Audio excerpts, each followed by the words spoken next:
Arratzaldeon, CNIk onartu egin du zenbait independentista espiatu zituela. 20 lagun inguru zelatatu zituztela adierazi dute, tartean Pere Aragonez. Gainerako kasuetan sekretu ofizialen batzordea ia 4 orduz egon da bilduta. Pegasus eskandaloren inguruan galdetu diote Paz Esteban CNIko zuzendariari.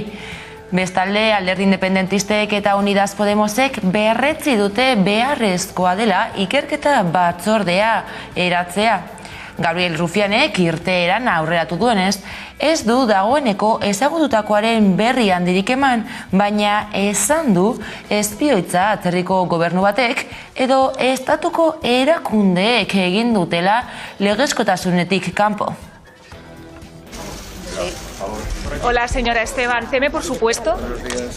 Gracias.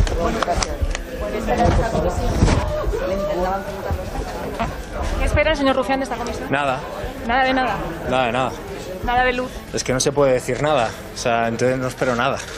Decir dentro sí pueden decir. Sí, pero es absurdo. Bueno, yo creo que todos y todas de los que están ustedes aquí estarán de acuerdo conmigo que es absurdo ir a una comisión sin cámaras en la que además después no se puede decir nada de lo que ha pasado dentro. En principio no tenemos depositadas grandes esperanzas en esta comisión, que es secreta, todo lo que se diga allí sigue siendo secreto, con lo cual la virtualidad y la utilidad de este tipo de comisiones pues está por ver. Es la primera vez que vamos, iremos, escucharemos lo que nos dicen y en función de eso valoraremos la situación, pero... ¿Qué pregunta van a hacer? Margarita Robles, defentsa ministroak bere aldetik zeldatua izan dela frogatutzat eman arren, zerbitzu sekretuen aldeko defentsa sutsua zarago ez du ezer esan nahi izan. Que me siento particularmente orgullosa de los 3.000 hombres y mujeres del Centro Nacional de Inteligencia, que este año celebra su 20 aniversario y que han pagado también con sus propias vidas el riesgo y el trabajo de defender nuestra paz, nuestra libertad y nuestra seguridad. Y por eso, cuando es necesario y se cometen hechos delictivos, siempre este Gobierno, y yo la primera por convicción y por profesión también, vamos a acudir a los tribunales de justicia. Nunca hay nada que ocultar. Esto no es una cuestión de primero de derecho, es una cuestión de primero de ciudadanía. Cuando alguien tiene conocimiento de un hecho delictivo, no debe callarlo ni guardarlo. Sakelekoak gure egunerokoaren parte dira. Datu pertsonalen lapurreta edota espioitza eguneroko kontu direla azaldu du Jone Zalduegik Osasun Digitalean adituak gurean gaur magazinean. Azkenean, sare bakoitzak badu bere pribatasuna kudeatzeko modua, baina karo, guk erabakiko dugu nola hori kudeatu edo zer den guretzako pribatasuna ukitzea espazio horietan, ez? Eta gogoratzen badugu indala urte asko, interneta ez genuenean sakelekoetan, ere, segun bilera bat egiterako orduan edo dana dela, mugikorrak kanpoan izten ziren ere, ez? Orduan, justo gaur egon naz begiratzen eta oin CNIk egin duen bileran justo azkenengo albistea horre begiratzen egon naz, mugikorrak gaur kanpoan utzi dituztela esan dute. Eta noiz egiten dute hori? Baskotan, ez? Ez gara engainatu behar bai. Bien bitartean kalte ordaina ukatu eta epaiketa ordainaraziko diote 80. hamarkadan Galek eraildako Josi Zabala Gazte Tolosarraren amari. 1983an Galek baitu, torturatu eta hil zituen bai Zabala bai Josean Laza, baina Espainiako Barne Ministerioak erabaki zuen euren familiek ez zutela terrorismoaren biktima izateagatik zegokien kalte ordaina jasoko. Familiaren errekurtsoa baztertu du Auzitegi Nazionalak eta epaiketaren kostuak ordainarazi nahi dizkio Zabalaren amari Elena Oka de Zayas epaileak. Bi maila ezberdinetako biktimak daude, gatazka politiko baten ondoriozko biktima maila ezberdina daude. Aitortu gabekoak eta aitortuak baina segitzen dute bigarren mailakoak izaten zenbaitzu eta horrela tratatzen dituzte eta hori da horren lekuko. Eta bigarrenik hor daukagu noiteko eztabaida oso zabal eta pendiente bat, ez? Ze horren atzean dagoena da egondako edo gertaera baten noiteko errelato baten inposaketa, ez? Ze desagerrarazte honen bitartez gabiltza hona da gaur eta biharkoi baitere ezagutzeko eskubidea kentzen, beste denontzeko gauza guztikin batera. Gabiltza hona da ezagutzeko eskubidea kentzen, lapurtzen.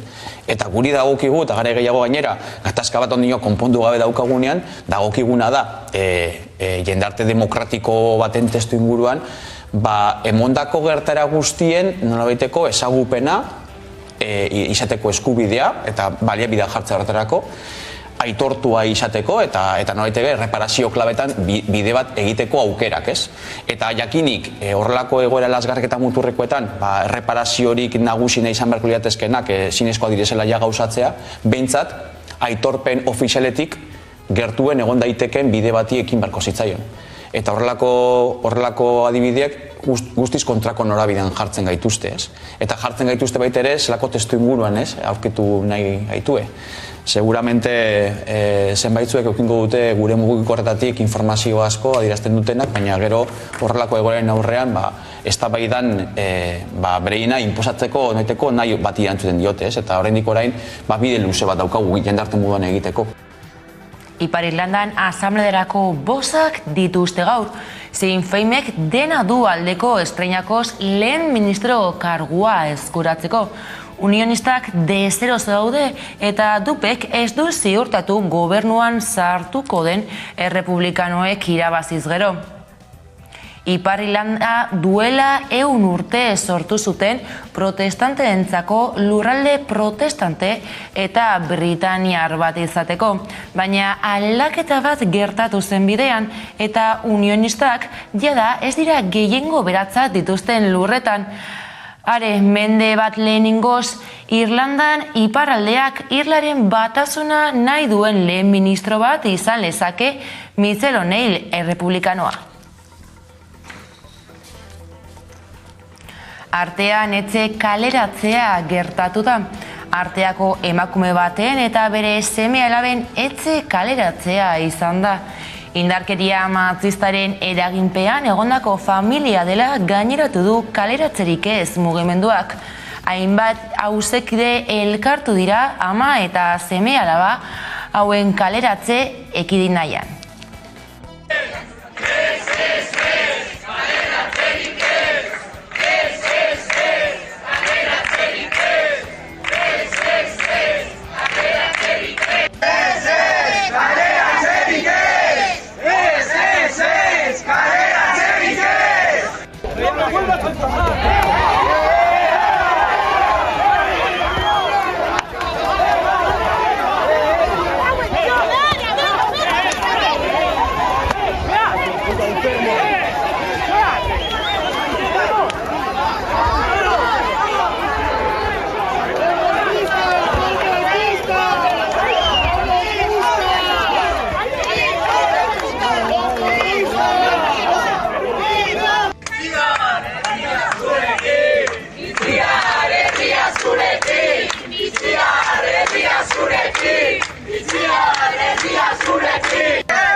¡No me vuelvas a empujar!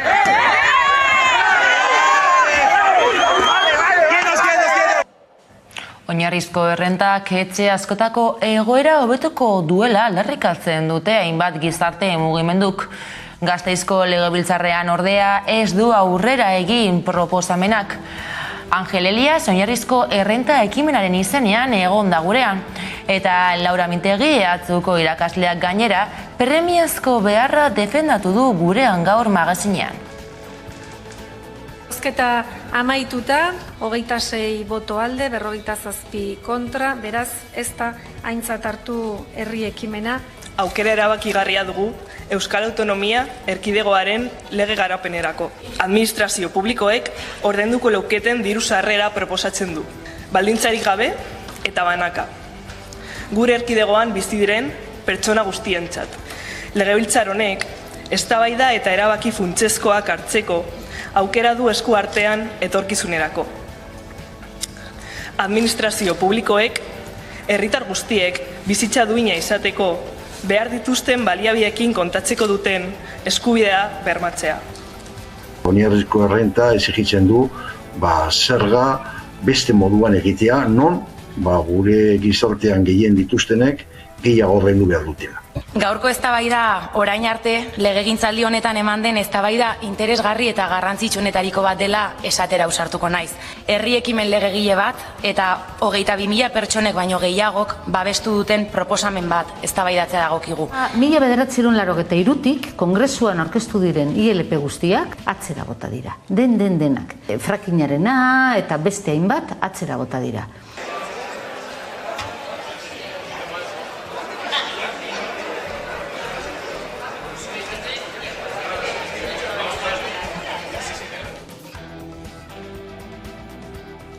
Maiatzaren 26an berriz, sindikatuek eta gizarte eragileek deituta manifestatzeko deia luzatu du eskubide sozialen kartak.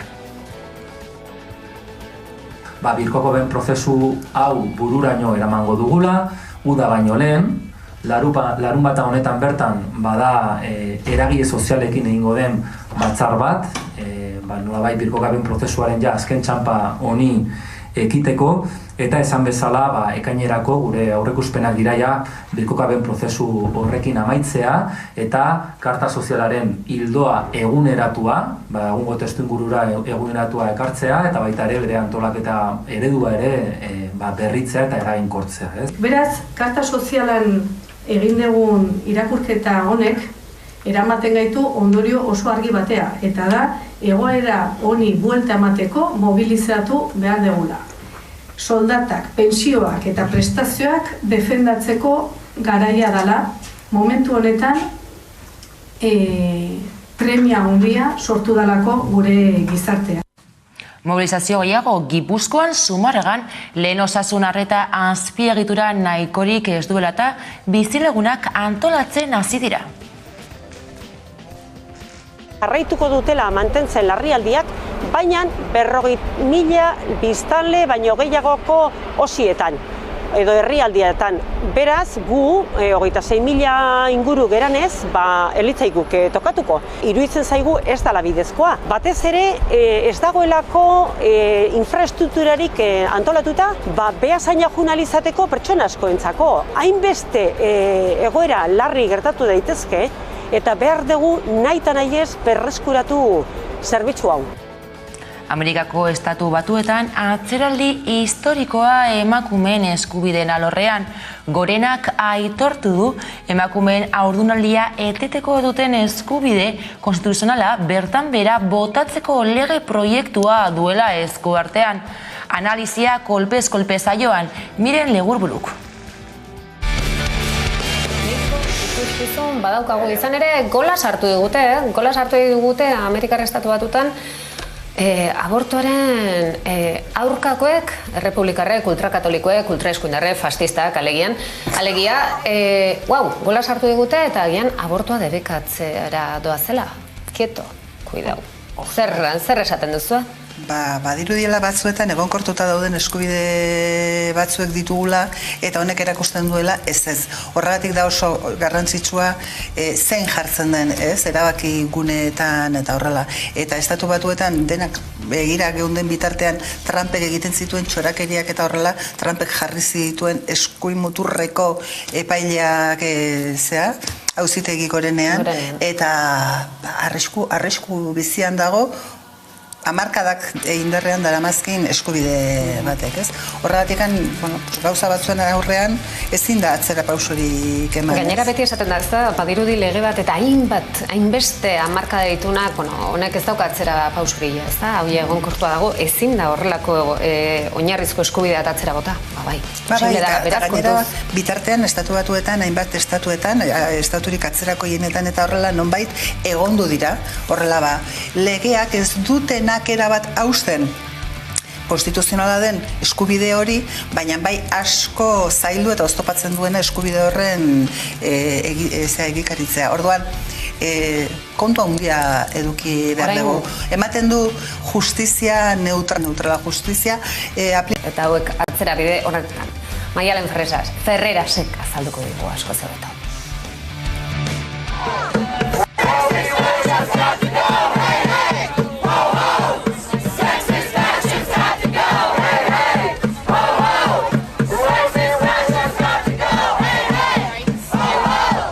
Atzera pausoak botatzen ari gara. 1973 lortutako eskuaila bat da, bat zen.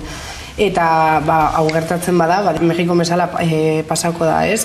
Egongo dela, estatu batzuk non abortua librea izango dan, eta beste batzuk non abortua klandestinoak izan behar diaz. Ez abortua libre ez izatea, ez da esaten, ez da zela egon bihar abortua.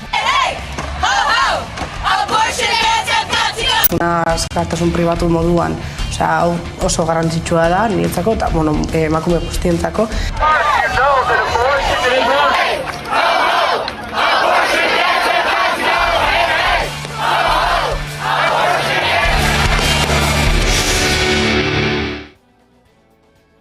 Bilboko hilketen biktimak ez birbiktimatzeko eskatu dute hainbat plataformak.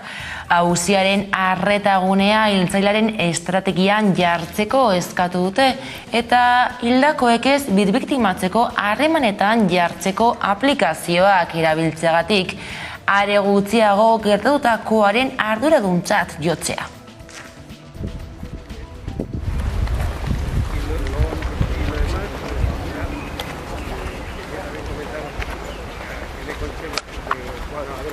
Jende oso eskatuta dago.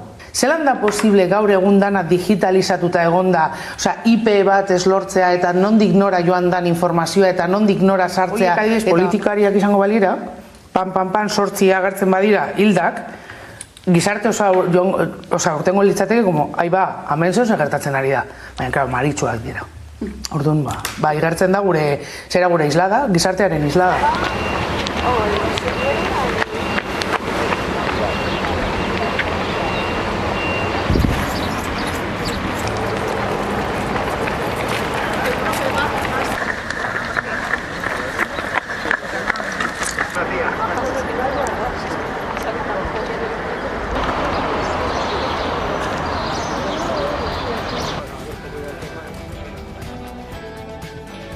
Gauzak arrotzen segitzen du Bilbon azken orduetan bazterkeria egoeran zeuden bi pertsonen heriotzak. Zabalgarbin Zabor edukiontzian hilik agertu zen gazte migrantearena eta Doña Kasila parkean heriotz agertu zen etxe gabeen heriotzak salatu dituzte LAB sindikatuak eta Euskal Herria Bilduk. Bestalde, ezin dugu ahaztu, hainbat gizarte eragilek hainbat aldiz ohartarazi dutela udaltzainek hiriko hainbat tokitan gaua igarotzen zuten migratzaileak toki horietatik ateratzeak izan zitzakeen ondorio ez.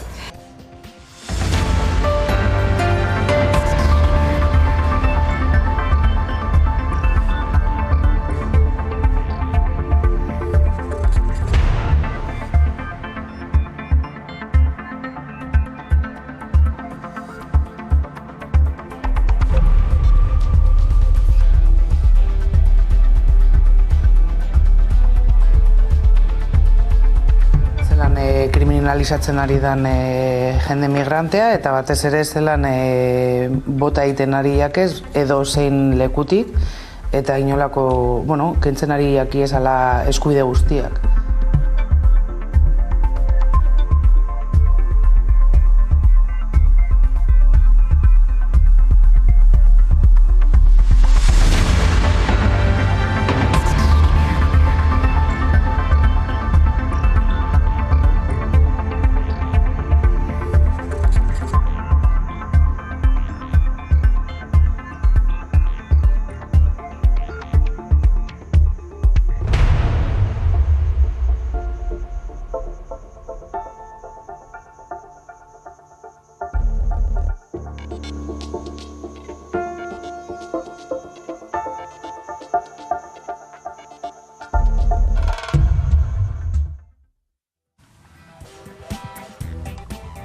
Edurne Azkaratea aktore eta dramaturgoa elkarrizketatu dute kolpez-kolpe saioan. Antzerkigintzaz eta aktorearen egoera profesionalaz aritu da besteak beste. Munduko hegaztirik handienak dira. Ezkutatzeko burua lurrazpian sartzen dutela pentsatzen da. Euskal ekimen guztiak bezala zerbait egin nahietik edo ekintzara pasatu nahietik sortu genuen. Eta nahi genuen pizkat gure belaunaldiari edo guri geuri ahotsa eman, zerbait aportatu, zabaldu, zeren gainera nahi genuen zerbait esperimentala egin, baina humoretxo ere bai, oso mamarratxoa. Nahi genuen egin batez ere plataforma bat pototatik irtetzen zitzeguna egiteko. Nik beti esaten dut gustatzen zaidala ukitza proiektu prekario bat, eta hau da nirea, formol. Eta hor jarriko dut indarra, eta hor jarriko dut energia, eta hortan sinisten dut. Eta gero daude beste lan batzuk, ezin zara bizi ez da ere sistema honetan 7 proiektu prekariorekin. Baina, bat eukiko badut, gustatzen zaitor jartzea hor indarra, eta benetan izatea geurea. Guk egiten nahi dugu egiteko. Euskal kulturaren osasuna herritik oso bizirik ikusten dut. Uste dut bagarega herri bat oso antolatuko dugu la movida, ez? Eta hori guaia da. Gero, iruditzen zait sistemak ez duela oso ondo funtzionatzen. Ostra, bildu zait gurekin. Nola den gure bizitza. Zer den itinerantzia movida hori, zenbat denbora barduan tiringo bat montatzeko, antzeslan bat sortzeko, eta gero zenbat egon naiteken biran, ez dakit. Uste dut, oraindik gizartean ez jakina dela hori eta ez dutela ondo antolatzen. Eta, of course, ez dute ondo antolatzen, pues intentzionala da, porque tontoak ez dira. Les vendrá bien. Lo que sea, punto, ya está, dirua. Arauok ez dira sartzen. Nik lagundu nien pizkatori antolatzen eta nire jakintza estenikotik zuzendu nien beraien movida, baina hori da zoragarriena dela, beraien movida da, beraien jakintza da, beraien talentua dela izugarria, supera ausartak dira, egurra banatzera datoz, transgresor izan nahi dute gauza dituzte superargi. Gugoaz bizitzatik barkamen askatzen eta datoz zago, eta liatzen dute bat, eta dituzte 20 urte baino gutxiago, akizu. Zoragarria dira, da pasada bat, eta nola ez duen proiektu hori zuzenduko. 3 Goiera eta Amerika bat, por supuesto, encantada. Kulturarloan jarraiki Leioan umore azokak arte eszenikoz blaituko du hiriburua 4 egunez, maiatzaren 19-tik 22 arte. Kale artisten jaialdiak gainera aurten egitarau zabala du. Umore azokak kaleko arte eszenikoen hiriburu bihurtuko du Leioa 4 egunez, maiatzaren 19-tik 22 arte. Azoka erreferente bada. Eta erreferente bada urterik urte programazio egoki, vanguardista, arriskugarria batzutan. Leioako udaleko kulturarloak antolatzen du kale artisten azoka, Eusko Jaurlaritzaren eta Bizkaiko Foru Aldundiaren babesarekin. Gure konpromisua azokarekin berrestera gatoz. Beti egun gara azokagaz, uste dugulako benetako eta kalitatezko produktu badala. Importantea dalako umore azoka antzerkiaren, musikaren, arte bizien eta zuzeneko arteen esparruan. Eta oso importanteak diralako arte horiek, arte biziak, zuzeneko arteak gure kulturan eta gure kontestu kulturalean. Eta ere importanteagoa da orain.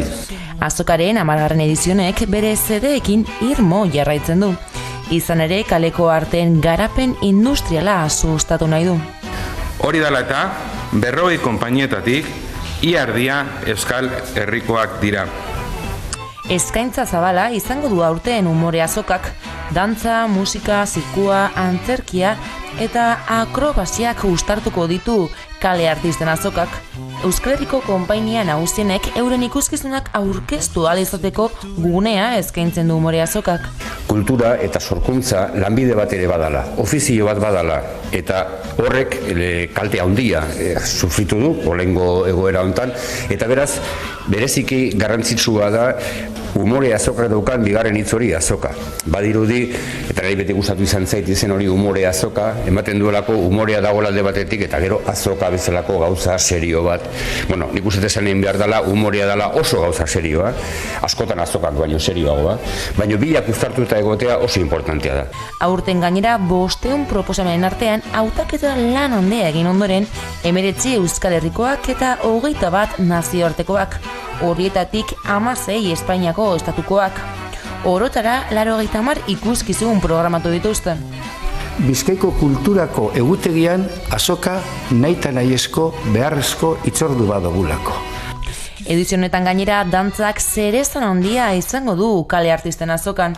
Esaterako Leioako plaza, kale eta tabernetan dantzaz taldeak dantzapote ikuskizuna eskainiko du. Horrez gain, arrobi dantza vertikala Dimegaz konpainiak ere ikuskizuna eskainiko du.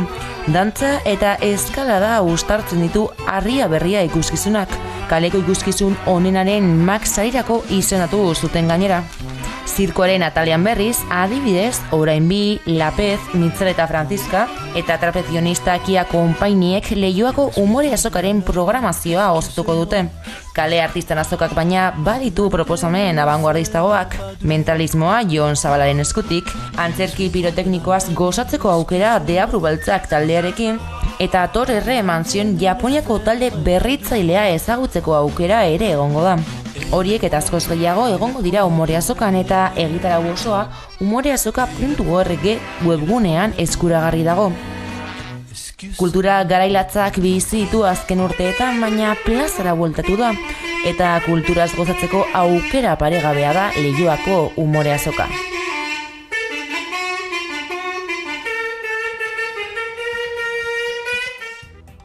Bukatzeko musika zuzenean saioan gaur Frikun taldea. Ezerezko diskoaren aurkezpenarekin utziko zaituztegu. Badakizue une oro aurkituko gaituzuela zuzenean ala nahieran 11.eu atarian. Ondo izan.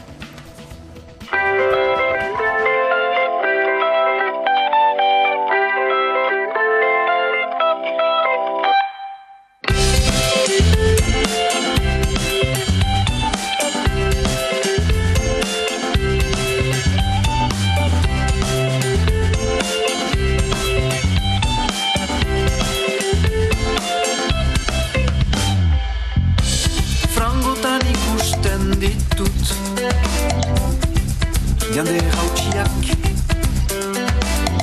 haien egalak dituzte galdu haien amets guziak jokoz kanpo sentitzen dira demuraren esklaboak irakaspena saltzen da asolaik ez eduki dugularentzat.